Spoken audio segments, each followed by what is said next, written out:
आज की वीडियो में हम ऑटोकैड का कंप्लीट इंटरफेस बिल्कुल सिंपल लैंग्वेज में समझेंगे ताकि आप लोग बिना कंफ्यूजन के सॉफ्टवेयर को यूज कर सको। चलें स्टार्ट करते हैं। सबसे पहला सवाल, ऑटोकैड इंटरफेस होता क्या है? सिंपल लैंग्वेज में सॉफ्टवेयर की जो पूरी स्क्रीन आपको लेआउट नजर आ रहा है इसे हम इंटरफेस कहते हैं।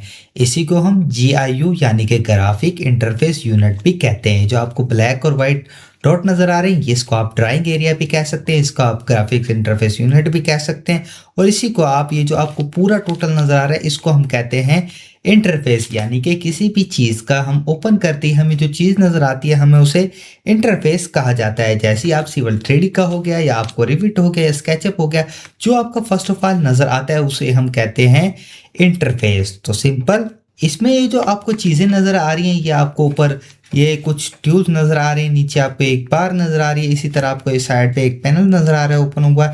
इसमें हर चीज का एक अलग ही एरिया है और उसका अपना एक स्पेसिफिक वर्क है। जैसे ही आपको इधर लाइन नजर आ रही है तो इसमें आपको एक इसका अलग वर्क नजर आएगा। तो सिंपल अब हम देखते हैं कि हमारा ड्राइंग एरिया कौन सा होता है। जो आपको इधर से और इधर तक आपको ये जो नज़र आ रहा है ये हमारा टोटल ही ड्राइंग एरिया कहलाता है, जिसमें आप कोई भी चीज़ जो ड्रा करेंगे, जैसे आप एक लाइन ड्रा कर लें सिंपल सी, या आप इधर एक कोई भी चीज़ आप इधर ड्रा कर लें, हम इधर एक और इधर सर्कल ड्रा कर लेते हैं, तो ये हमारा होता है ड्राइंग एरिया। इधर ही आप अगर कोई भी चीज़ ड्राइंग करेंगे तो ये जिस एरिया में आपकी जो चीज़ बनेगी उसे आप कहेंगे ड्राइंग एरिया। इसके अलावा और भी एरिया होते हैं, जैसे ये आपको इधर से रिबन नज़र आ रहा है, उसके बाद आपको ये नीचे कमांड लाइन नज़र आ रही है, उसके बाद आपको नेविगेशन टूल नज़र आ रहा है और उसके बाद आपको आ रहा है स्टेटस बार। तो सिंपल अब हम इनको स्टेप बाय स्टेप डिटेल में समझते हैं कि क्या चीज़ किस लिए होती है। अब हम रिबन और टूल्स को एक्सप्लेन कर लेते हैं कि रिबन और टूल्स क्या चीज़ होती है।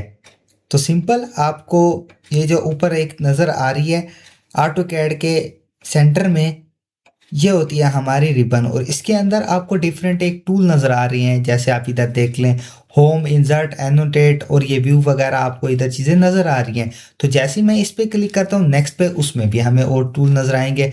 अगर हम उससे नेक्स्ट पे करेंगे तो इनमें आपको काफ़ी सारे टूल नज़र आएंगे। तो हम इसे क्या कहते हैं? हम इसे कहते हैं इसका होम टैब और हम इसे रिबन भी कहा जाता है। तो होम टैब अब क्या होता है? होम टैब आपका ये जहाँ पे आपको लोगो नज़र आ रहा है, सिंपल हम इसको ड्रैग डाउन करते हैं, इधर आपको काफ़ी सारी चीज़ें नज़र आ जाएंगी जिसमें आप ड्राइंग को ओपन कर सकते हैं, सेव कर सकते हैं और इम्पोर्ट एक्सपोर्ट भी कर सकते हैं। और सेम यही चीज़ें आपको इधर वर्टिकल में भी नज़र आएंगी। इधर आप देख लें, इधर आपको ये सेव, ये सारी चीज़ें सेम ही हैं। तो सिंपल अब आप चलते हैं अपने वापस रिबन की तरफ। तो रिबन में ये आपको इधर से ड्रॉ नज़र आ रहा है, मॉडिफाइड, एनोटेट, लेयर्स। इससे आप क्या कर सकते हैं? इससे आप अपनी चीज़ों को ड्रा कर सकते हैं, जैसे ये लाइन हो गई, सर्कल हो गए।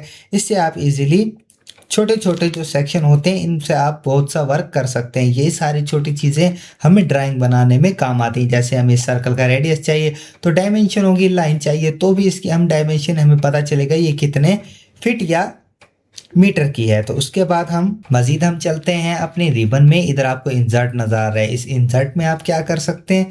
इधर आप कोई भी जो फाइल वगैरह है उसको आप इंसर्ट कर सकते हैं। जैसे कोई आपकी फाइल बनी हुई है वो कर सकते हैं, या आप इसे अपने साथ लिंक वगैरह भी कर सकते हैं। उसके बाद एनोटेट में जो मैंने अभी आपको समझाया, जैसे इधर आपको डायमेंशन नज़र आ रही है, यही चीज़ें आपको इधर होम में भी नज़र आएंगे। उसके बाद पैरामीटर है, ये हमारा अलाइन, यानी कि आपको इसका एंगल वगैरह चेक करना है। और व्यू पे आगे आपने क्या चेक करना है, यानी कि आपकी कोई कमांड जैसे रिबन वगैरह हो जाती है तो आप इधर से इसको ओपन कर सकते हैं। मैनेज में आपका वही आ गया सेम सिंपल। ये जो सारी चीज़ें हैं ना ये आपको इधर होम के टैब में नज़र आएंगी। जैसे इधर आपको एनोटेट, मॉडिफाइड वगैरह नज़र आ रहा है तो सेम यही चीज़ें आप इधर से भी कर सकते हैं। मैं इसको ड्रैग डाउन करता हूँ तो आप इधर मज़ीद देख लें, इधर आपको मज़ीद चीज़ें भी नज़र आ जाएंगी।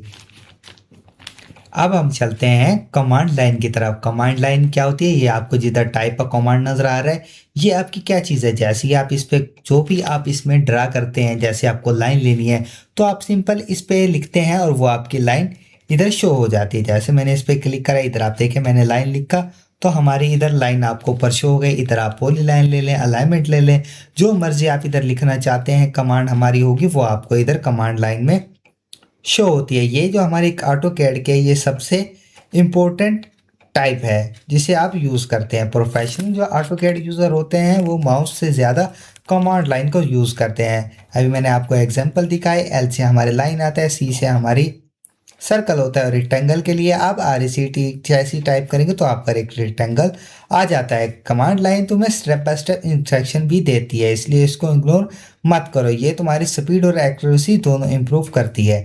अब चलते हैं हम नेविगेशन टूल। अब ये नेविगेशन टूल क्या होती है? जब ड्राइंग बड़ी हो जाती है, यानी कि जैसे ही अब आपको छोटी हो गई, ठीक है, अब इसको हम इम्प्रूव करेंगे तो हम क्या करेंगे, अपने माउस को, जो हमारा माउस है, उस स्क्रॉल को फॉरवर्ड करते हैं और फॉरवर्ड आउट करेंगे तो फिर क्या होगा, ये हमारी छोटी हो जाएगी ना।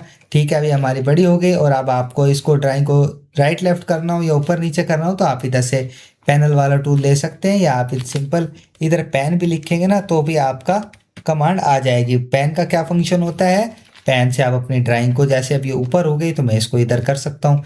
ये हमारा पेन का फंक्शन है। उसके बाद एक और एडवांस टूल भी होता है जिसे हम कहते हैं व्यू क्यूब। अब व्यू क्यूब क्या है, ये आपको सिंपल इधर इसको ऊपर नजर आ रहा है। ये आप जो आप ड्राइंग बनाएंगे ये आपको टॉप से देखनी होगी, यानी कि आप एक छत पे खड़े हैं तो आपको नीचे का आपको दिखेगा कि आपने नीचे क्या क्या किया हुआ है। तो वो हमारा टॉप आ गया। मैं जैसे इस पर क्लिक करता हूँ तो ये हमारा, पहले हम इसको अनडॉन करते हैं, हमारी पेन के लिए इधर आप देख लें, जैसे मैंने इस पर क्लिक करा ये हमारा राइट पे आ गया। अब आप इधर राइट पे देख रहे थे, इसको हम बोलते हैं हमारी व्यू क्यूब। मैंने इसको वापस टैब पे कर दिया और ये इधर आपको डायरेक्शन भी नजर आ रही होगी। जो डायरेक्शन आप देख लें इधर, नॉर्थ, नॉर्थ पे जो ज़्यादातर ड्राइंग हमारी होती है वो हम नॉर्थ पे ही करके बनाते हैं। तो अब चलते हैं नेक्स्ट की तरफ, जो कि हमारी है स्टेटस टूल बार। क्या होते हैं स्टेटस टूल बार? ये आपको कमांड के नीचे ही जो नज़र आ रही हैं ये हमारी कुछ कमांड्स है जिनमें आपको एक ग्रिड नज़र आ रहा है। ये आप जैसे आप देख लें, ये हमारा ग्रिड हो गया, ठीक है। उसके बाद हमारा आर्थोमूंड हो गया, ऑब्जेक्ट स्नैप हो गया। ऑब्जेक्ट स्नैप क्या होता है? ऑब्जेक्ट स्नैप हमारा ये हो गया, जैसे आप देख लें आपने ये 2 पॉइंट लगाए तो अब आप चाहते हैं कि आप उसको सेंटर से पिक करें तो ये आप इधर से स्नैप वगैरह कर सकते हैं। मजीद डिटेल में इनकी आपको, जो हमारा एक मैंने एडवांस कोर्स बनाया हुआ वो मैंने इसी चैनल पर अपलोड किया, आप उसे जाके लाजमी चेक आउट कर लीजिएगा। चलते हैं हम इम्पोर्टेंट पॉइंट की तरफ जो इस सारी वीडियो का हमारा निचोड़ है। और बिगनर अगर आप स्टार्टिंग कर रहे हैं तो आपको ये चीज़ें बिल्कुल ही नहीं करनी चाहिए। बिगनर कहाँ गलती करते हैं, वो आप बिगनर कमांड लाइन को इग्नोर करते हैं। कमांड लाइन टाइप करने की आदत बनानी चाहिए आपको। वर्क स्पेस यूज़ करते हैं, सॉल्यूशन ड्राफ्टिंग है, एनिमेशन को सिलेक्ट करो, ग्रिड को ड्राइंग समझ लेते हुए करो। तो आज हमने सीखा है ऑटोकैड का इंटरफेस, रिबन टूल्स क्या होते हैं, कमांड लाइंस क्या होती हैं, नेविगेशन बार क्या होते हैं और हमारा स्टेटस बार क्या होता है। नेक्स्ट वीडियो में मैं आपको सिखाऊंगा ऑटोकैड से बेटिंग ड्राइंग कैसे बनाई जाती है, यानी कि बेसिक कमांड है वो मैं आपको नेक्स्ट वीडियो में बताऊंगा। इसके बाद अपनी फर्स्ट प्रॉपर ड्राइंग बनाना सीख जाएंगे, तो वीडियो को मत करना।